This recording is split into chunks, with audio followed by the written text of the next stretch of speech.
Hi, welcome to സ്കൂളി. Myself Vibina, biology ട്യൂട്ടറാണ്. So welcome every one.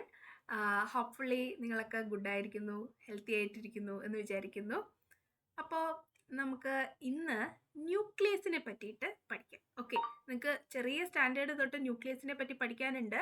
And നമ്മുടെ 9th CBSEയിൽ നിങ്ങൾക്ക് cell the building block of life, പുതിയ text book അല്ലേ, exploration എന്ന് പറഞ്ഞ ടെക്സ്റ്റ് ബുക്കിൽ നിങ്ങൾക്ക് cell the building block of life എന്ന് പറഞ്ഞ ചാപ്റ്റർ ഉണ്ട് അല്ലേ.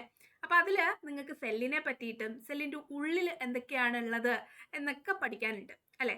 അപ്പം 9th CBSE സ്റ്റുഡൻസിന് കുറച്ചും കൂടി യൂസ്ഫുൾ ആയിരിക്കും. ഓക്കെ, അല്ലെങ്കിലും ബയോളജി പഠിക്കുന്ന എല്ലാവർക്കും ന്യൂക്ലിയസ് എന്താണെന്ന് നമുക്ക് അറിയണമല്ലോ. ഓക്കെ, സോ എല്ലാവരും day by day up to date ആയിട്ട് പഠിച്ചുകൊണ്ടിരിക്കുക, സ്മാർട്ട് വർക്ക് ചെയ്യുക കേട്ടോ. ഓക്കെ, സോ എന്താണ് ന്യൂക്ലിയസ് എന്ന ചോദ്യത്തിന് നമുക്ക് പ്രധാനമായിട്ടും എന്തുത്തരം പറയാം? ഒറ്റയടിക്ക് നമുക്ക് പറയാം ബ്രെയിൻ ഓഫ് ദി സെൽ എന്ന് നമുക്ക് പറയാം. Brain of the cell. നമുക്ക് ബ്രെയിൻ ഉണ്ട് അല്ലേ, നമുക്ക് ബ്രെയിൻ ഉണ്ട്. എന്തിനാണ് നമുക്ക് ബ്രെയിന്? നമ്മളെ കോർഡിനേറ്റ് ചെയ്യാനും കൺട്രോൾ ചെയ്യാനും ഒക്കെ നമ്മുടെ ബ്രെയിൻ അല്ലേ ഹെൽപ്പ് ചെയ്യുന്നത്. ഓക്കെ, അതുപോലെ ഒരു സെല്ലിനെ കോർഡിനേറ്റ് ചെയ്യാനും കൺട്രോൾ ചെയ്യാനും ആര് വേണം? നമ്മുടെ ന്യൂക്ലിയസ് വേണം. അതുകൊണ്ടാണ് നമ്മൾ അതിനെ ബ്രെയിൻ ഓഫ് ദി സെൽ എന്ന് വിളിക്കുന്നത്. അപ്പൊ നമുക്ക് ഒറ്റയടിക്ക് പറയാം അല്ലേ, പെട്ടെന്ന്. എന്താണ് ന്യൂക്ലിയസ് എന്ന് പറഞ്ഞാൽ ബ്രെയിൻ ഓഫ് ദി സെൽ എന്ന് പറയാം. ഓക്കെ, ഇനി come to the point. Nucleus എന്താണ് അല്ലേ? The regulatory centre of the cell. കുറച്ചും കൂടി ബയോളജിക്കലി ആയിട്ട് നമുക്കിത് പറയാം, the regulatory centre of the cell എന്ന് നമുക്ക് വേണമെങ്കിൽ വിളിക്കാം. ഓക്കെ, സോ നിങ്ങൾക്ക് ന്യൂക്ലിയസിന്റെ structure you might have seen this before അല്ലേ, നിങ്ങൾ കണ്ടിട്ടുണ്ടാവും. സോ ന്യൂക്ലിയസിന്റെ സ്ട്രക്ചർ എങ്ങനെയാണ് മക്കളെ? ഇതാണ് ന്യൂക്ലിയസ്. നമ്മൾ സെല്ല് വരയ്ക്കുമ്പോൾ എന്താ വരയ്ക്കുക? സെൽ മെംബ്രെയിൻ ആണ് വരയ്ക്കുക അല്ലേ. ഇതൊരു cell membrane. Okay, sorry, cell membrane. Cell മെംബ്രെയിൻ്റെ ഉള്ളിൽ ന്യൂക്ലിയസ് ഉണ്ടാവും അല്ലേ, ന്യൂക്ലിയസ് ഉണ്ടാവും. ഓക്കെ, ആനിമൽ സെൽസ് ആയാലും പ്ലാന്റ് സെൽ ആയാലും ഒക്കെ എന്തുണ്ടാവും? ന്യൂക്ലിയസ് ഉണ്ടാവും.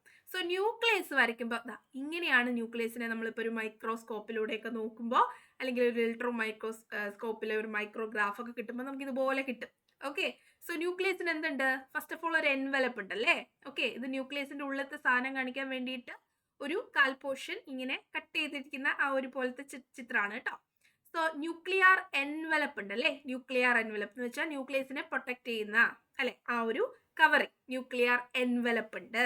Okay, nuclear envelope is there. And ന്യൂക്ലിയസിന് 2 മെംബ്രെയിൻ ഉണ്ട്. ന്യൂക്ലിയർ മെംബ്രെയിൻ എങ്ങനെയാണ്?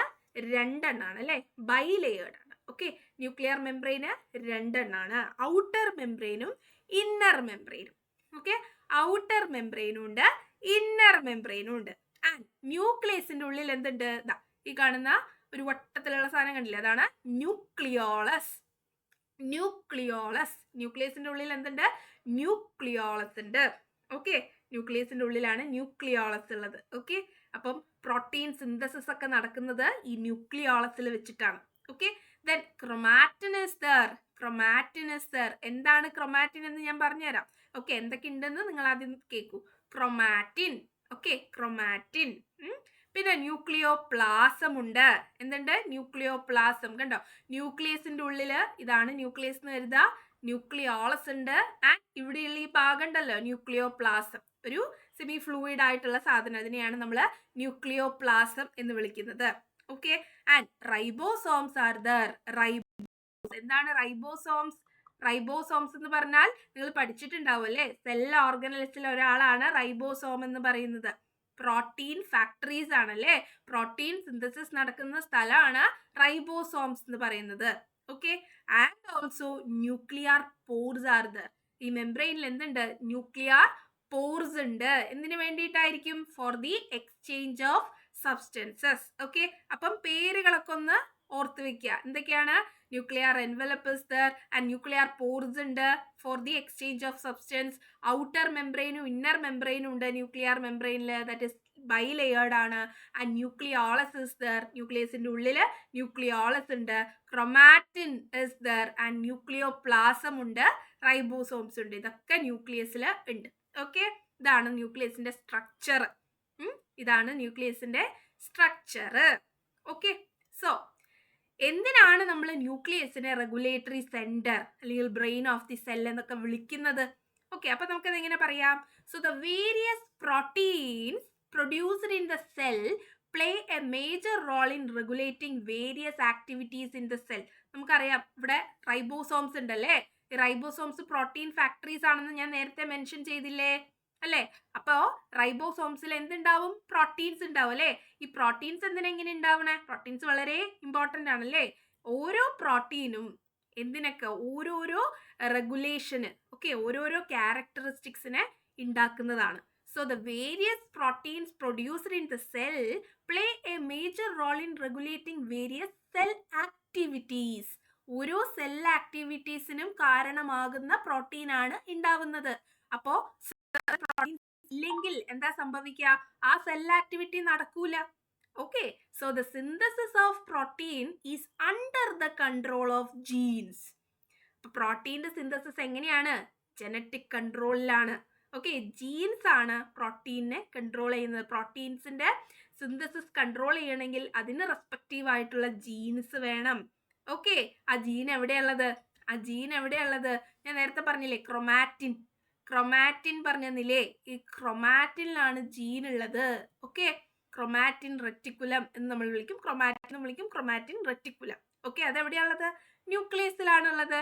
നിങ്ങൾക്ക് മനസ്സിലായില്ലെങ്കിൽ ഞാൻ ഒന്നുകൂടി പറഞ്ഞുതരാം. ഇതാണ് ന്യൂക്ലിയസ് എന്ന് വിചാരിച്ചു. ഓക്കെ, ഇതാണ് ന്യൂക്ലിയസ്. ഓക്കെ, ഈ ന്യൂക്ലിയസിന്റെ ഉള്ളിൽ എന്തുണ്ടാവും? ഇങ്ങനെ വളഞ്ഞ് പുളഞ്ഞ് ഇതുപോലെ കുറെ സ്ട്രക്ചർ നിങ്ങൾക്ക് കാണാം. ഒരു നെറ്റ്വർക്ക് ടൈപ്പ് സ്ട്രക്ചർ കാണാം നിങ്ങൾക്ക്. അതിനെ വിളിക്കുന്ന പേരാണ് chromatin reticulum. Okay, chromatin reticulum. Okay, chromatin reticulum എന്ന് വിളിക്കും. ഈ ക്രൊമാറ്റിൻ റെറ്റിക്കുലം അതെന്താ? നിങ്ങൾ ക്രോമസോം എന്ന് കേട്ടിട്ടുണ്ടോ? അപ്പം ഇത് ന്യൂക്ലിയസിൻ്റെ ഉള്ളിൽ ഇങ്ങനെ ത്രെഡ് ലൈക്ക് ആയിട്ട് ഇങ്ങനെ വളഞ്ഞു പൊളഞ്ഞ് ഒരു നെറ്റ്വർക്ക് ടൈപ്പിൽ വളരെ കണ്ടൻസ്ഡ് ആയിട്ട് ഒരു സ്ട്രക്ചർ ഉണ്ട്. അതിനെയാണ് ക്രൊമാറ്റിൻ റെറ്റിക്കുലം എന്ന് വിളിക്കുന്നത്. ഈ ക്രൊമാറ്റിൻ റെറ്റിക്കുലം സെൽ ഡിവിഷന്റെ സമയത്ത് എന്തായിട്ട് മാറും? ക്രൊമാറ്റിൻ റെറ്റിക്കുലം സെൽ ഡിവിഷന്റെ സമയത്ത് ക്രോമസോമായിട്ട് മാറും. ഓക്കെ, ക്രോമസോമായിട്ട് മാറും. അപ്പൊ ഇപ്പോ സെൽ ഡിവിഷന്റെ സമയം അല്ലെങ്കിൽ നമ്മൾ സെല്ലൊക്കെ മൈക്രോസ്കോപ്പിലൂടെ നോക്കുമ്പോൾ നമുക്ക് എങ്ങനെയാ കാണാൻ പറ്റുക? ക്രൊമാറ്റിൻ റെറ്റിക്കുലം ഈ നെറ്റ്വർക്ക് ടൈപ്പിലാ കാണുക. അത് സെൽ ഡിവിഷന്റെ സമയത്ത് ക്രോമസോം പോലെ ഇതാ നല്ല ഭംഗിയിൽ ഇങ്ങനെ കാണാനായിട്ട് പറ്റും. ചെറുതായിട്ട് റെപ്രസെന്റ് ചെയ്തേ ഉള്ളൂ കേട്ടോ. സോ ക്രോമസോം ആയിട്ട് മാറും. ക്രോമസോം നിങ്ങൾ കേട്ടിട്ടുണ്ടാവുമല്ലോ അല്ലെ? ഈ ക്രോമസോമിൽ എന്താ ഉള്ളത്? ക്രോമസോമിലാണ് നമ്മുടെ DNA ഉള്ളത്. DNA കേട്ടിട്ടില്ലേ? ഡിയോക്സി റൈബോ ന്യൂക്ലിക് ആസിഡ്, അതാണ് DNA. ഈ DNAന്റെ ഉള്ളിലാണ് നമ്മുടെ ജീൻ ഉള്ളത്.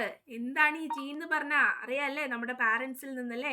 നമ്മൾക്കറിയാം, നമ്മൾക്കൊക്കെ ചിലർ പറയും നമുക്കൊക്കെ നമ്മളുടെ അച്ചാച്ചൻ്റെ അല്ലെങ്കിൽ അച്ഛമ്മയുടെ നമ്മുടെ ഗ്രാൻഡ് പാരൻസിൻ്റെ ഒക്കെ മുഖമാണ്, ആ കണ്ണ് അതേപോലെ കിട്ടിയിട്ടുണ്ട്, മുടി അതുപോലത്തെ ടെക്സ്ചറാണ്, അങ്ങനെയൊക്കെ പറയാറില്ലേ?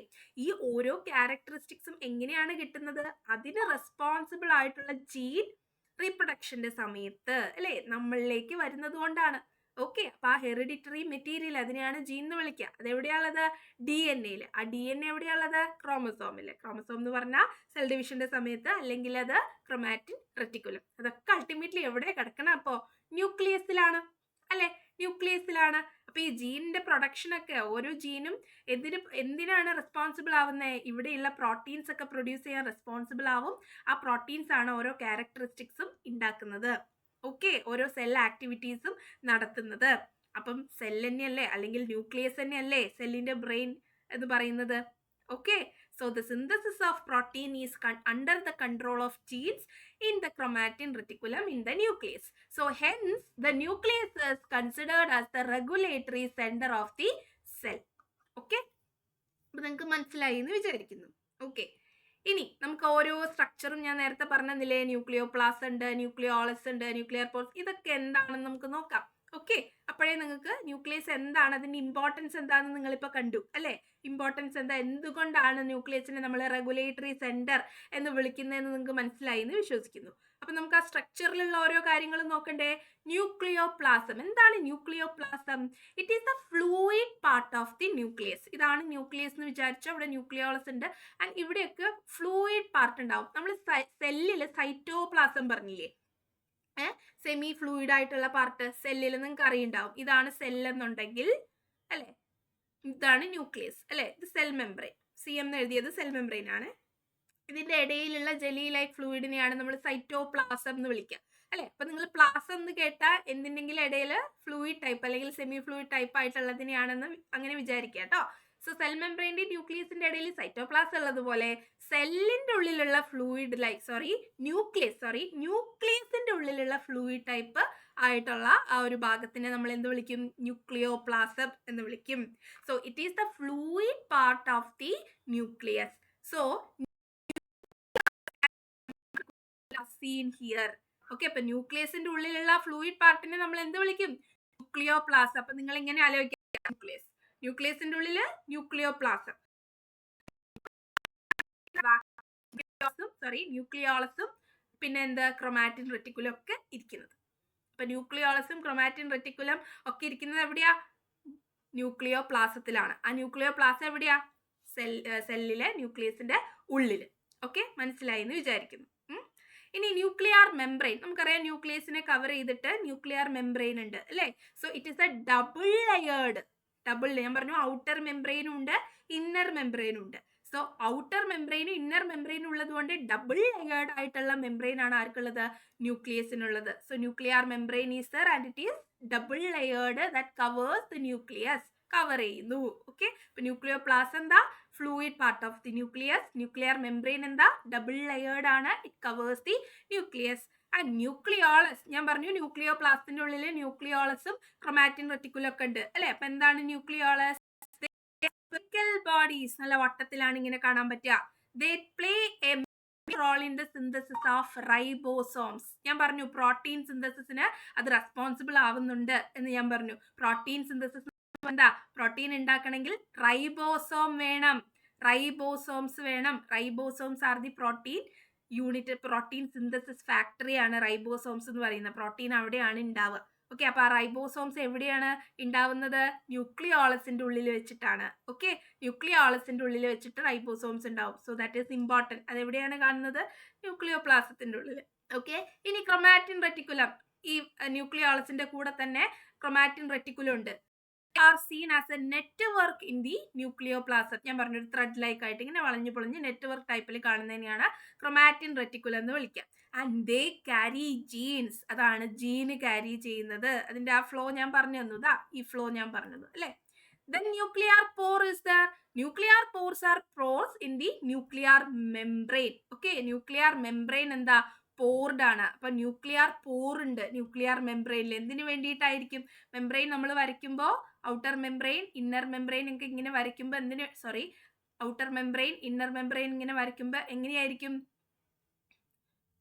മെംബ്രെയിൻ്റെ ഉള്ളില് ഇതുപോലെ ന്യൂക്ലിയർ പോർ ഉണ്ടാവും. ഓക്കെ, ചെറിയൊരു ഗ്യാപ്പ് കൊടുക്കുക റെപ്രസെന്റ് ചെയ്യുമ്പോൾ. So nuclear pores are pores in the nuclear membrane. They help in the conduction of materials to and from the nucleus. Exchange of material, ആ പോർസിലൂടെയാണ് മെറ്റീരിയൽസ് ഒക്കെ ന്യൂക്ലിയസിന്റെ ഉള്ളിലേക്കും സൈറ്റോപ്ലാസത്തിലേക്കും തിരിച്ചും മറിച്ചും എക്സ്ചേഞ്ച് ചെയ്തുകൊണ്ടിരിക്കുന്നത്. ഓക്കെ, അപ്പൊ ന്യൂക്ലിയോപ്ലാസം എന്താ? ന്യൂക്ലിയർ മെംബ്രെയിൻ എന്താ? ന്യൂക്ലിയോളസ് എന്താ? ക്രൊമാറ്റിൻ റെറ്റിക്കുലം എന്താ? ന്യൂക്ലിയർ പോർ എന്താന്ന് മനസ്സിലായോ? ഓക്കെ, അപ്പം ന്യൂക്ലിയസ്, സെല്ലിന്റെ ഉള്ളിൽ ന്യൂക്ലിയസ് ഉണ്ട്. ന്യൂക്ലിയസ് എന്ന് പറയുന്നത് ബൈ ലെയേർഡ് ആണ്, അത് ഡബിൾ ലെയേർഡ് ആയിട്ടുള്ള മെംബ്രെയിൻ ഉണ്ട് അതിന്. ആ മെംബ്രെയിൻ, ന്യൂക്ലിയർ മെംബ്രെയിനിൽ എന്തുണ്ടാവും? ന്യൂക്ലിയർ പോർ ഉണ്ടാവും for the conduction of materials. Nucleoplasm is the fluid മെറ്റീരിയലിനെയാണ് നമ്മൾ ന്യൂക്ലിയോപ്ലാസം എന്ന് വിളിക്കുക. ന്യൂക്ലിയോളസും ക്രൊമാറ്റിൻ റെറ്റിക്കുലം എവിടെയാ കാണുക? ആ ന്യൂക്ലിയോപ്ലാസത്തിലാണ് കാണുന്നത്. ദെൻ ന്യൂക്ലിയോളസ് എന്ന് പറയുന്നത് എന്താ? സ്പെറിക്കൽ ബോഡീസ് ആണ്. ആ സ്പെറിക്കൽ ബോഡീസിന്റെ ഇമ്പോർട്ടൻസ് എന്താണ്? അവിടെയാണ് റൈബോസോംസ്. ന്യൂക്ലിയോളസ് നല്ലല്ലേ പ്രോട്ടീൻ ഉണ്ടാക്കാൻ പറ്റൂ. ദെൻ ക്രൊമാറ്റിൻ റെറ്റിക്കുലം എന്ന് പറഞ്ഞാൽ ന്യൂക്ലിയോപ്ലാസ്റ്റിൽ കാണുന്ന നെറ്റ്വർക്ക് ടൈപ്പ് അല്ലെ, നെറ്റ്വർക്ക് പോലത്തെ ത്രെഡ് ലൈക്ക് ഓർഗൻസിനെയാണ് നമ്മൾ ക്രൊമാറ്റിൻ റെറ്റിക്കുലം എന്ന് പറയുക. അത് സെൽ ഡിവിഷന്റെ സമയത്ത് ക്രോമസോം ആവും. അതിലാണ് DNA ഉള്ളത്, അതിലാണ് ജീൻ ഉള്ളത്. ഓക്കെ, ആൻഡ് ന്യൂക്ലിയർ പോർ ഞാൻ നേരത്തെ പറഞ്ഞു. ഇത്രയും കാര്യങ്ങളാണ് ന്യൂക്ലിയസിന്റെ സ്ട്രക്ചറിൽ നമ്മൾ പഠിക്കുന്നത്. ഓക്കെ, ഇനി ഈ ന്യൂക്ലിയസിനെ സംബന്ധിക്കുമ്പോൾ അക്കോർഡിംഗ് ടു ന്യൂക്ലിയസ് വളരെ ഡെഫിനിറ്റ് ആയിട്ട് ഉണ്ടോ, സ്പെസിഫിക് ആയിട്ട് നമുക്ക് ന്യൂക്ലിയസ് കാണാൻ പറ്റുന്നുണ്ടോ ഇല്ലയോ എന്നനുസരിച്ച് ഓർഗാനിസത്തിനെ രണ്ടായിട്ട് ക്ലാസിഫൈ ചെയ്യാം. That is prokaryotes and eukaryotes. Okay, അതും കൂടി എനിക്ക് പറയണം തോന്നി. പ്രോകാരിയോട്സ് ആൻഡ് യൂകാരിയോട്സ് എന്ന് പറഞ്ഞാൽ വളരെ പ്രിമിറ്റീവ് ആയിട്ട് എവല്യൂഷനൊക്കെ നടന്ന് നമ്മുടെ ഓർഗാനിസം ഇപ്പോൾ ഇതുപോലെ കാണുന്ന ഓർഗാനിസംസ് ആയിട്ട് ഇവോൾവ് ചെയ്യുന്നൊക്കെ സമയത്ത് ആദ്യമൊക്കെ എന്തായിരിക്കും, വളരെ പ്രിമിറ്റീവ് ആയിട്ടുള്ള ഓർഗാനിസം ആയിരിക്കും. അവരൊക്കെ പ്രൊക്കാരിയോട്സ് എന്ന് നമ്മൾ വിളിക്കും. കാരണം അവരൊക്കെ ചെറുതായിരിക്കും, സിമ്പിൾ ആയിട്ടുള്ള ഓർഗാനിസംസ് ആയിരിക്കും. അവരുടെ ന്യൂക്ലിയസ് ഒന്നും നമുക്ക് സ്പെസിഫിക് ആയിട്ട് ഇങ്ങനെ കാണാനായിട്ട് പറ്റൂല. ഫോർ എക്സാമ്പിൾ ബാക്ടീരിയ, നമുക്ക് ന്യൂക്ലിയസ് ഇതാണ് എന്ന് പറഞ്ഞിട്ട് നമുക്കിങ്ങനെ പറഞ്ഞു കൊടുക്കാനായിട്ട് പറ്റൂല. ദർ ഇസ് എ റീജിയൻ, അവിടെ ഒരു റീജിയൻ ഉണ്ടായിരിക്കും. ഓക്കെ, അവരുടെ സെല്ലില് ഒരു റീജിയൻ ഉണ്ടായിരിക്കും. പക്ഷെ അത് ന്യൂക്ലിയസ് ആണെന്ന് ഇങ്ങനെ പറയത്തക്ക വിധം മെംബ്രെയിൻ ആയിരിക്കില്ല. സോ ബാക്ടീരിയ, പ്രൊക്കാരിയോട്സിന്റെ ഒരു എക്സാമ്പിൾ ആണ് ബാക്ടീരിയ, സയാനോ ബാക്ടീരിയ, മൈക്കോപ്ലാസ്മ എന്നൊക്കെ പറഞ്ഞ ടൈപ്പ് ഓഫ് ഓർഗാനിസംസ്. സോ ഇവർക്കൊക്കെ എന്താ, ന്യൂക്ലിയസ് സ്പെസിഫിക് ആയിട്ട് ഉണ്ടാവില്ല and no membrane bound organelles. Okay, membrane bound organelles എന്ന് പറഞ്ഞാൽ എന്താ, സെല്ലിന്റെ സൈറ്റോപ്ലാസത്തിൽ ഒരുപാട് ഓർഗനൽസ് ഉണ്ട് അല്ലേ, മൈറ്റോകോൺട്രിയ, ലൈസോസോം, വാക്യൂൾ എന്നൊക്കെ പറഞ്ഞ് ഇഷ്ടം പോലെ സെൽ ഓർഗനൽസ് ഉണ്ട്. അത് നമുക്ക് വേറൊരു ദിവസം പഠിക്കാം. സോ സെൽ ഓർഗനൽസ് ഉണ്ട്. ഈ സെൽ ഓർഗനൽസ് ഒക്കെ മെംബ്രെയിൻ ബൗണ്ടഡ് ആയിരിക്കും. നമുക്ക് ഇങ്ങനെ പറയാൻ പറ്റും, ഇതാണ് മൈറ്റോകോൺട്രിയ, ഇതാണ് റൈബോസം, ഇതാണ് ഇത്. ഓക്കെ, റൈബോസോം അല്ല, ഇതാണ് ലൈസോസം, ഇതാണ് വാക്യൂൾ. കാരണം റൈബോസോംസ് എന്ന് പറയുന്ന ഒരു സെൽ ഓർഗനൽ പ്രൊകാരിയോട്സിലുണ്ട്, യൂകാരിയോട്സിലുണ്ട്. അപ്പം അത് പറയേണ്ട. ബാക്കിയുള്ള സെൽ ഓർഗനൽസ്, ഓക്കെ, ബാക്കിയുള്ള സെൽ ഓർഗനൽസ് ഉണ്ടല്ലോ, ഇതൊക്കെ എന്താ, ഈ പറയുന്ന പ്രൊക്കാരിയോട്സിൽ കാണാനായിട്ട് പറ്റൂല. മെംബ്രെയിൻ ബൗണ്ടഡ് ആയിട്ടുള്ള സെൽ ഓർഗനൽസും ന്യൂക്ലിയസും എവിടെ ഉണ്ടാവും, പ്രൊക്കാരിയോട്സിൽ ഉണ്ടാവില്ല. പകരം ഒരു റീജിയൻ ഉണ്ട് പറഞ്ഞില്ലേ, ആ ഒരു ജനറ്റിക് മെറ്റീരിയൽ ഒക്കെ കണ്ടെയ്ൻ ചെയ്യുന്ന റീജിയൻ ഉണ്ടെന്ന് പറഞ്ഞില്ലേ, അതിനെ നമ്മൾ വിളിക്കുന്ന പേരാണ് ന്യൂക്ലിയോയിഡ്. Okay, nucleoid. അപ്പൊ പ്രൊക്കാരിയോട്സിൽ എന്തുണ്ട്, ന്യൂക്ലിയോയിഡ് ഉണ്ട്. ഓക്കെ, പ്രൊക്കാരിയോട്സിൽ എന്തേ ഉള്ളൂ, ന്യൂക്ലിയോയിഡേ ഉള്ളൂ. അവിടെ സ്പെസിഫിക് ആയിട്ടുള്ള ന്യൂക്ലിയസോ മെംബ്രെയിൻ ബൗണ്ടഡ് ഓർഗനൽസോ സെൽ ഓർഗനൽസോ ഇല്ല. പ്രൊക്കാരിയോട്സ് അതാണ് എക്സാമ്പിൾ. ബാക്ടീരിയ നിങ്ങൾക്ക് പറയാം, ഈ ഓർഗാനിസത്തിനെയും പറയാം. ഇനി അമീബ പോലത്തെ എന്ത് യൂകാരിയോട്സ് എടുക്കുക. യൂകാരിയോട്സ് എന്ന് പറഞ്ഞാൽ, യു എന്ന് പറഞ്ഞാൽ എന്താ, ട്രൂ എന്നാണ്. Something related true. യു എന്ന് പറഞ്ഞാൽ ട്രൂ ആണ്. കാരിയോ എന്ന് വെച്ചാൽ ന്യൂക്ലിയസും ആണ്. അപ്പൊ ട്രൂ ന്യൂക്ലിയസ് പ്രോസസ് ചെയ്യുന്നവരെയാണ് നമ്മൾ യൂകാരിയോട്സ് എന്ന് വിളിക്കുന്നത്. So but in the cells of amoeba, animals and plants A well defined nucleus, നമുക്കിങ്ങനെ കാണാൻ പറ്റും. ആ ന്യൂക്ലിയസ് നല്ല വട്ടത്തിൽ, നല്ല ന്യൂക്ലിയർ മെംബ്രെയിൻ ഒക്കെ ആയിട്ട് നന്നായിട്ട് കാണാൻ പറ്റും മൈക്രോസ്കോപ്പിൽ നോക്കിയാൽ. ഓക്കെ, അപ്പൊ വെൽ ഡിഫൈൻഡ് ആയിട്ടുള്ള ന്യൂക്ലിയസും സെൽ ഓർഗനൽസും, മെംബ്രെയിൻ ബൗണ്ട് സെൽ ഓർഗനൽസും, ഞാൻ പറഞ്ഞില്ലേ നേരത്തെ മൈറ്റോകോൺട്രിയ, ലൈസോസോം, വാക്യൂൾ, അങ്ങനത്തെ സെൽ ഓർഗനൽസും ഒക്കെ എവിടെ ഉണ്ടാവും, ഈ പറയുന്ന യൂകാരിയോട്സിൽ ഉണ്ടാവും. ഹ്യൂമൻ ബീങ്സും പ്ലാന്റ്സും ആനിമൽസും എല്ലാവരും എന്താ, യൂകാരിയോട്സ് ആണ്. ഓക്കെ ഓക്കെ, അപ്പൊ പ്രൊക്കാരിയോട്സും യൂകാരിയോട്സും ന്യൂക്ലിയസിന്റെ ആ ഒരു സ്ട്രക്ചർ അനുസരിച്ച് നമുക്ക് പറയാൻ പറ്റും. ഓക്കെ, സോ നിങ്ങൾക്ക് ന്യൂക്ലിയസ് എന്താണെന്നും അതിന്റെ സ്ട്രക്ചർ എന്താണെന്നും എന്തുകൊണ്ടാണ് why nucleus is considered as the regulatory cell എന്നതിനെ പറ്റിയിട്ടുമാണ് നിങ്ങൾ നമ്മുടെ ചാനൽ സബ്സ്ക്രൈബ് ചെയ്യുക. സ്കൂളി ലേണിംഗ് എന്ന് പറയുന്ന ചാനലാണ്. സോ നിങ്ങൾ സബ്സ്ക്രൈബ് ചെയ്തിട്ട് നമ്മുടെ ഫോളോവിങ് വീഡിയോസ് ഒക്കെ കാണുക. Okay, do support. Thank you for watching.